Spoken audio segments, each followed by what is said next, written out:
Ethan Park đã khai trương căn hộ mẫu 2 phòng ngủ diện tích 80 m² và một loại căn hộ đặc biệt diện tích lên đến gần 110 m². Và ngày hôm nay, quý cô chú và anh chị cùng với em Hằng đi tham quan 2 căn hộ mẫu của dự án Ethan Park nha. Trước khi mà đi vào bên trong để tham quan căn hộ mẫu thì chúng ta sẽ xem tiến độ thực tế của dự án. Trước mặt của quý cô chú và anh chị chính là tòa tháp A5. Bên này là tòa tháp A6. Hai tòa tháp này là mở bán giai đoạn đầu tiên thời điểm tháng 6 năm ngoái với mức giá là 5.000 đô một mét vuông, là khoảng 125 triệu một mét vuông. Lúc mà ra cái mức giá này, cả thị trường rất là nhiều sự hoài nghi, rất là nhiều sự tranh luận. Có người chê, có người bảo néo giá. Nhưng mà bây giờ thì hiện tại là toàn thị trường đã nâng lên một cái mặt bằng giá mới rồi. Và những cái khách hàng mà năm ngoái mua với mức giá 125 triệu bây giờ đã lời rất là nhiều. Có những căn ý, Hằng cũng như là team của Hằng đã bán lời cho khách hàng rất là thành công luôn, mua rất là lời luôn. Những căn mà nhỏ nhất là lời là 300 triệu, có những căn là lời 1,5 tỷ, có những căn mà bán được qua từ 3 đến 4 người khách hàng luôn ấy, mà vẫn lời được 2 tỷ luôn. Một mức lời rất là tốt. Và với tòa tháp A5 là cao 39 tầng. Nhưng mà tiến độ hiện tại là đã xây đến tầng 26 rồi. Tòa tháp A6 là cao 37 tầng, tiến độ hiện tại cũng xây đến tầng 26, trong khi khách hàng chỉ mới thanh toán có 15% thôi. Quý anh chị chúng ta có thể yên tâm về cái uy tín cũng như là cái tiềm lực tài chính của chủ tư Gamoda. Và cái thời điểm đó thì thị trường hấp thụ rất là tốt hai cái tòa tháp A5 và A6, bởi vì là cái dự án mà đầu tiên mở bán mới, mình mua trực tiếp từ chủ tư và có một cái chính sách thanh toán cực kỳ giảm. 6 tháng thanh toán có 5% thôi. Tức là ví dụ như với căn 2 phòng ngủ 10 tỷ ấy, thì mình chỉ mới thanh toán có 500 triệu. 6 tháng sau là mình thanh toán tiếp tục là 500 triệu. Cứ như vậy cho tới năm 2027 mình thanh toán tổng cộng mới có 30% thôi. Dòng tiền rất là nhẹ nhàng, mua đầu tư hay là mua ở đều rất là hợp lý. Và tiếp theo, vào cuối tháng 12 năm 2024, cuối năm ngoái, mở bán giai đoạn 2. Ở ngoài cùng đây, cái tòa cao cao ở ngoài chính là tháp A1. Ở phía bên sau này là tòa tháp A2. Lúc đó thì giá đã lên tăng 15% so với giai đoạn 1. Khoảng 5.800 đô một mét vuông, tức là 145 triệu một mét vuông. Và trong cái ngày mở bán, giỏ hàng gọi như là sold out toàn bộ 95% luôn.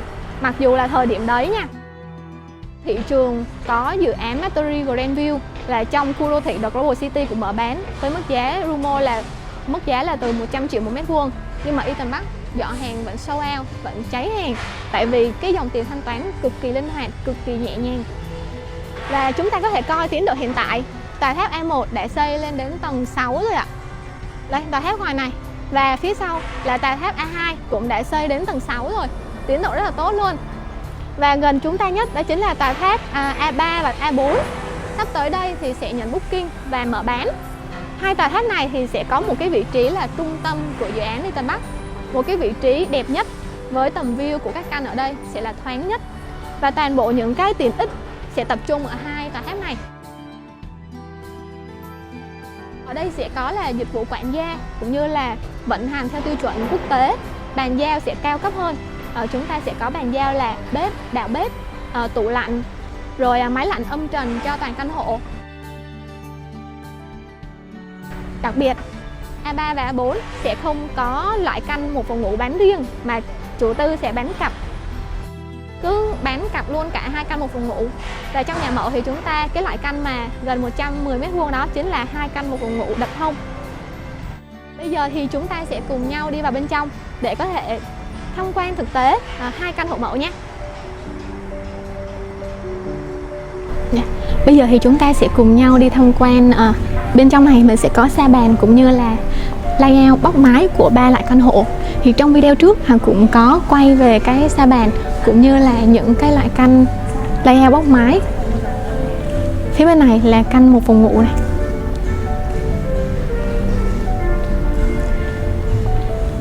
Rồi, đây sẽ là căn 2 phòng ngủ góc với một cái góc bo tròn full kính.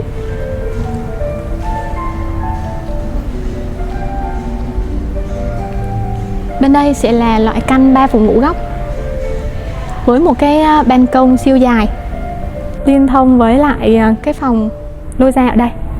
Một cái đặc điểm ở ngay dự án Đi Tân Bắc đó chính là các loại căn hộ Hằng rất là thích vì ban công tách riêng với lại lôi ra, tức là khi mà mình giặt đồ phơi đồ á, mình sẽ không có dùng chung với lại cái ban công, nên nó rất là thẩm mỹ, rất là mỹ quan. Rồi phía bên này sẽ là sa bàn của dự án. Từ đây thì chúng ta có thể xem được tổng thể từng vị trí căn, một cái sa bàn rất là lớn, rất là khổng lồ luôn. Vừa rồi thì là ngày 16 tháng 8 là chủ tư có tổ chức một cái buổi khai trương căn hộ mẫu. Hằng thấy các buổi sự kiện của chủ tư Gamodaland làm rất là chỉnh chu, rất là chuyên nghiệp. Rồi bây giờ thì mình sẽ đi vào bên trong này để mình xem hai căn hộ mẫu nha. Hai căn hộ mẫu này thì sẽ nằm ở trên tầng 2. Ở dự án Eaton Park á, thì một mặt bằng tầng chỉ có từ 10 đến 11 căn trên một mặt bằng tầng thôi, và chúng ta có 6 thang máy, trong đó là 5 thang cư dân và 1 thang chuyển hàng, là một cái tiêu chuẩn dành cho căn hộ cao cấp. Hồi trước thì Hằng có review cái căn 1 phòng ngủ full nội thất ở bên này, nhưng mà hiện tại thì đang cải tạo. Rồi bây giờ thì chúng ta sẽ đi vào đây để mình xem cái căn 2 phòng ngủ. Đây là căn 2 phòng ngủ góc, loại căn hộ B5A. B5A thì sẽ là nằm ở tòa A3 ở căn số 4.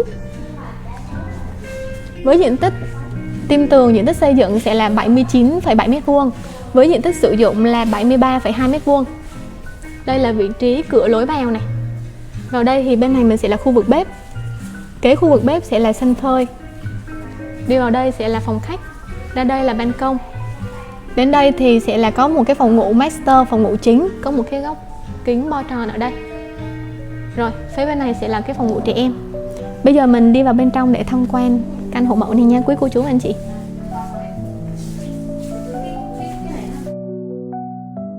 Đi vào bên trong đây, đầu tiên thì chúng ta sẽ có là cửa chống cháy, có mắt thần cũng như là cái ổ khóa rất là xịn. Ở đây mình có thể dùng là vân tay, khuôn mặt, thẻ từ.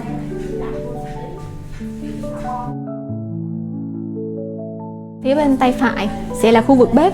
Đây là một cái khu vực bếp đóng. Chúng ta sẽ có bàn giao một cái hệ bếp như thế này luôn. Tủ bếp trên dưới mặt đá, máy hút mùi, bếp từ. Bếp từ thì sẽ có 3 vùng nấu đến từ thương hiệu Smack. Phía dưới này thì chúng ta sẽ có bàn giao lò nướng đến từ thương hiệu Smack luôn. Rồi phía bên này sẽ là bàn giao bồn rửa, có 2 vùng này, đến từ thương hiệu Frank. Tất cả thương hiệu này đều là thương hiệu cao cấp từ châu Âu.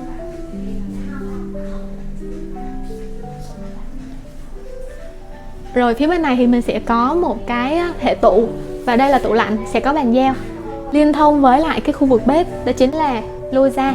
Ở ngoài lô ra này thì mình sẽ để máy giặt và máy sấy. Và ở đây thì chúng ta sẽ có một cái hệ lam rất là lớn. Hệ lam này thì sẽ giúp cho cái việc mà khi mà mình phơi đồ ấy, nó sẽ đảm bảo cái sự thẩm mỹ của căn hộ. Cái bếp đóng như thế này thì Hằng cực kỳ thích nè.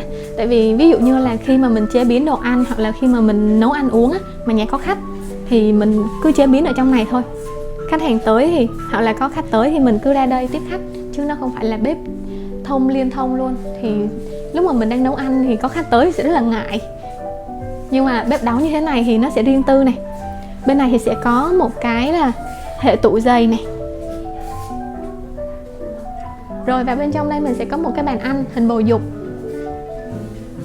Trên đây thì chúng ta sẽ có cái đèn nhìn rất là độc đáo, giống như là những cái dây chuyền của một cô gái sang trọng quý phái, dây chuyền ngọc trai. Đây sẽ là khu vực phòng khách. Trần rất là cao luôn. Ở Eaton Park thì trần sẽ là cao 3m5, và chúng ta sẽ được giật cấp là còn đâu đó tầm 3m2. Trần rất là cao luôn ạ. Đây sẽ là cái sofa này, rồi tivi.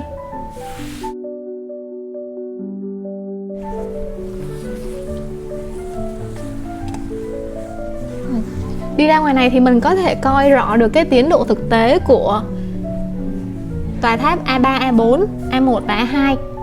Với căn hộ này á, thì chúng ta sẽ là căn ở tòa tháp A3 ở vị trí căn số 4, căn góc, với tầm view là nhìn về Landmark 81, nhìn về trung tâm Sài Gòn, và một mặt thì mình sẽ nhìn cũng về được cái view của Nam Bạch Chiếc. Rồi bây giờ mình sẽ đi vào bên trong để tham quan thực tế 2 phòng ngủ nha. 2 phòng ngủ thì sẽ nằm về một bên. Ở đây sẽ là cái phòng toilet. Đây là phòng toilet dùng chung. Ôi, bàn giao rất là sang trọng luôn quý cô chú anh chị ạ. Trong này thì mình sẽ có là bồn rửa từ Rohi nè, rồi một cái gương rất là lớn, bồn cầu Rohi. Một cái hằng rất là thích luôn, đó chính là phòng toilet của chúng ta sẽ có một cái cửa thông gió này. Rồi bên này mình sẽ có bàn giao là kính nhà tắm. Và trong này chủ tư sẽ có bàn giao cho chúng ta có ốp gạch như thế này luôn nha quý anh chị. Và có làm cho mình từng cái ngăn đựng để mình có thể đựng dầu gội hoặc là sữa tắm. Đây là hệ thống vòi hoa sen rất là xịn sò. Rồi bây giờ chúng ta sẽ đi vào phòng ngủ master. Chúng ta sẽ có bàn giao tủ quần áo rất là xịn, tủ quần áo có cái hệ gương. Bên này sẽ là phòng toilet. Wow, phòng toilet này, cái phòng vệ sinh này rộng hơn cả phòng vệ sinh dùng chung luôn ạ. Trong cái phòng ngủ lớn thì cái phòng toilet chúng ta sẽ là bàn giao bồn cầu treo. Thiết bị vệ sinh bàn giao rất là cao cấp luôn, Hằng cảm giác như đây là một căn hộ tại Metropole Thủ Thiêm ấy. Với căn hộ 2 phòng ngủ góc thì chúng ta sẽ có một cái phần bo góc full kính từ sàn đến trần ở ngay khu vực phòng ngủ ở đây. Với một cái tầm view là nhìn về Landmark 81 thì căn góc này khi mà quý anh chị chủ nhân sở hữu căn hộ này và mỗi ngày mà làm việc về mệt mỏi, sau đó mình ở ngay trong phòng này nhìn về tầm view các tòa tháp, các tòa nhà cao tầng rực rỡ sắc màu sẽ rất là lung linh và lãng mạn luôn ạ. Chủ tư decor rất là tinh tế luôn, từ những cái đèn treo nè, rồi chậu cây nè. Bây giờ mình sẽ đi qua phòng ngủ số 2 nha. Đây sẽ là phòng ngủ cho bé, một phòng ngủ nhỏ cho các bé, rất là dễ thương luôn. Đây, một cái hệ kính full từ sàn đến trần luôn, giúp cho căn hộ của chúng ta lúc nào cũng ngập tràn ánh sáng.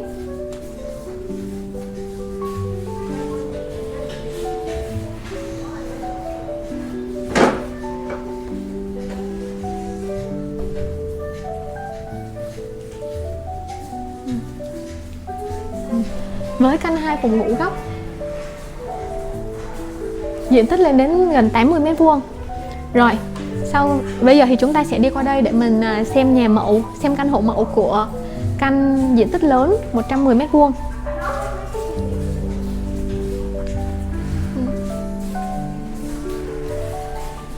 Ngăn cách giữa căn hộ mẫu 2 phòng ngủ góc 80 m² và một căn hộ mẫu 110 m² thì chủ tư bố trí một cái không gian Hằng thấy giống như là một cái triển lãm, những cái thiết bị, những cái thương hiệu mà chủ tư sẽ bàn giao.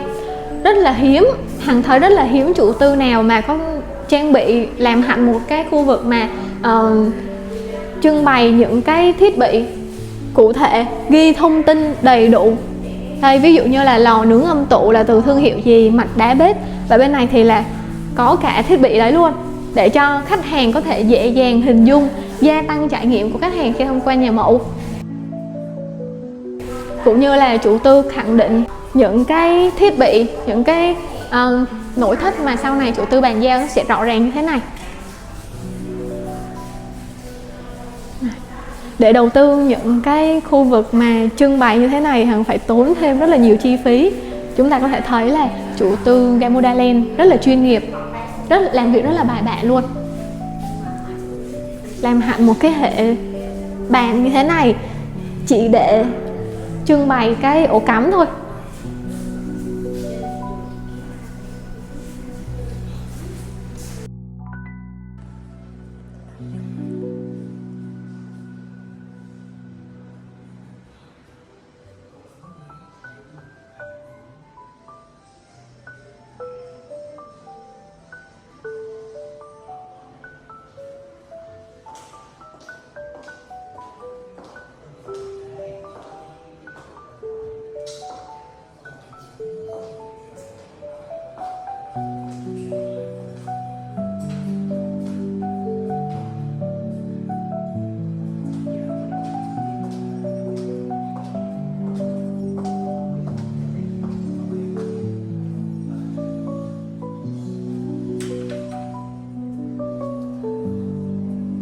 Rồi bây giờ thì chúng ta sẽ cùng nhau đi tham quan căn hộ đặc biệt, là 2 căn 1 phòng ngủ được đập thông với nhau, với diện tích là gần 110 m², 109,8 m² này.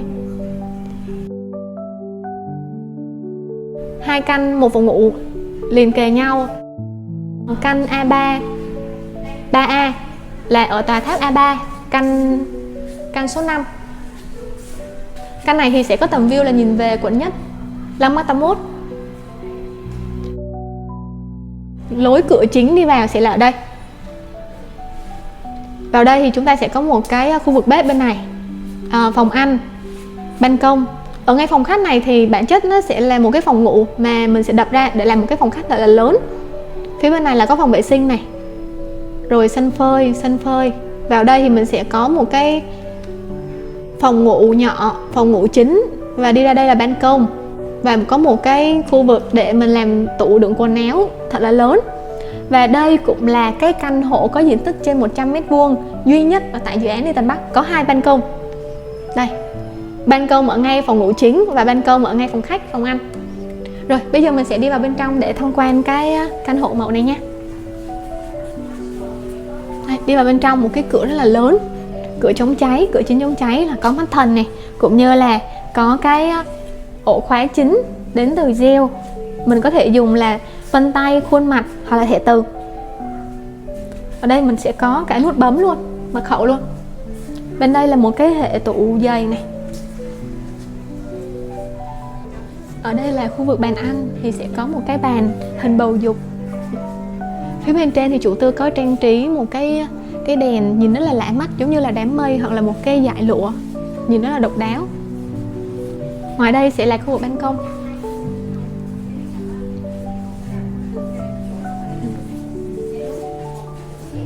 Rồi bên này của chúng ta sẽ là khu vực bếp. Bên đây là tủ lạnh 2 cánh, hệ bếp của chúng ta nhìn rất là sang luôn.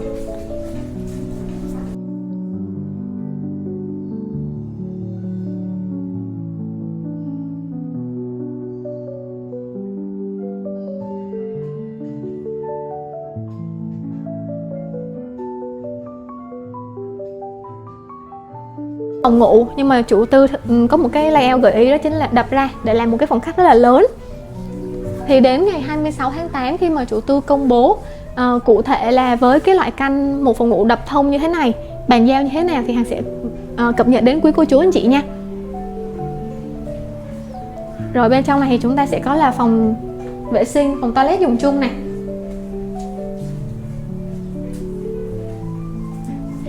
Chủ tư hay có những cái lọ hoa màu đỏ để tạo điểm nhấn cho cái phòng nhà mẫu này.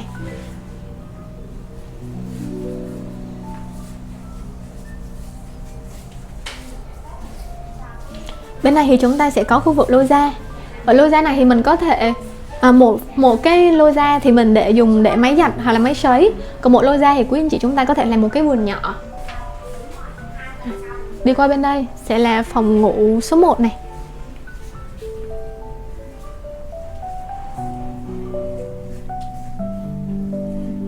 Đây, chúng ta sẽ bàn giao tủ quần áo là full từ sàn đến trần luôn. Đây là có một cái giường đôi. Căn hộ này cũng sẽ có tầm view là nhìn về Landmark 81, nhìn về trung tâm. Rồi bây giờ mình sẽ đến cái phòng ngủ đặc biệt nhất. Đây là một cái phòng ngủ master bự nhất. Phòng ngủ này thì mình sẽ có một cái ban công ở ngoài kia, và chúng ta sẽ có một cái hệ tủ rất là lớn. Ở đây rất là các chị em phụ nữ rất là thích này. Trong này thì chúng ta sẽ có một cái phòng toilet thơm quá, nhìn rất là sang trọng luôn quý cô chú anh chị ạ.